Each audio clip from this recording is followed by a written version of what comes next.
Very interesting game tonight with Gary. If you had to pick one word to describe it, what would you go with? Crazy. That was a crazy night. We were pretty lethargic offensively, I thought, early on. We didn't really make an adjustment off of Crenshaw. Tip your hat to him. He was working both sides of the plate, kept us off balance, getting us off the end of the bat, breaking bats inside. And then, like I said, we finally come up with some runs there towards the end and make some things happen. You guys know that there's a chance of a firework delay if an inning hasn't, the ninth inning hasn't started before 9:30. How does that play into a game like this, or do you just have to kind of forget about it? It's different, but I really didn't even think about it. You know, the biggest thing is like Zoo. We were going to get Zoo going, but we weren't. We were pushing that time limit, and we didn't know if we were going to start the inning. And that's when I called Brian Child over and was wondering if we were. When they made that pitching change, I called him over wanting to know if we were going to continue or not, and he let me know we were just going to play those 3 outs. So we sat Zoo down. So that was nice to know that because we didn't want to burn Zuzalik down in the bullpen if we were going to take a 20-minute break. A little different. It's definitely different when you have some delay, but I treat it just like a rain delay at times, just like that. But the good thing is we knew it was going to happen, and we were prepared for it. But like I said, it kind of we got some momentum going right before that fireworks show. I'm going to talk about that a little bit. Right before the delay, I thought Amberson made a couple of nice plays in right field that sparked everybody. He had a bunt base hit to load the bases before Testa hit the big shot. He's a dynamic that I talk about all the time, his speed. You know, it's a dynamic you can't teach, you can't defend. So, and the plays he made in right field were huge, and then he lays down the bunt to get things going. Link was once again good tonight. One pitch got the 2 runs for him on Maddox, the breaking ball that he hung a little bit, that he hit back up the middle. But anytime Link's going to give up 2 runs, 9 times out of 10 we're going to win that ball game like we did tonight. So another tremendous job by Link setting the tone for us on the pitching side of things, and then we finally ended up, like you said, that inning, Ambo making those catches, leading off the inning, getting some things going. Big come from behind win tonight. Kind of a crazy game. You had a 40-minute delay because of fireworks. Have you ever had anything like that in the middle of a game before?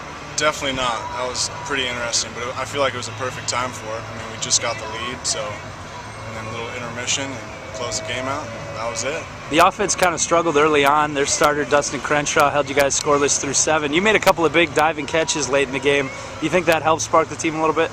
Yeah, I mean, obviously that carries momentum into the dugout, and we can do that, or we can build on that offensively. But, yeah, I mean, it was just a really fun game. Fun game to watch, too, I'm sure.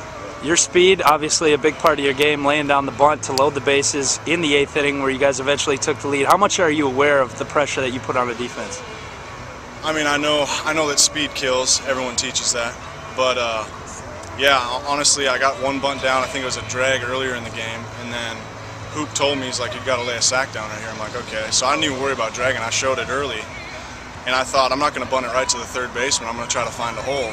I tried to hit a little harder, but it wasn't quite hard enough, but I guess it was. It worked out. So. You guys are now 12-4. How much fun is this team to be a part of and play with? It's real fun. Our clubhouse is amazing. I mean, everybody loves everybody, and good family atmosphere. So.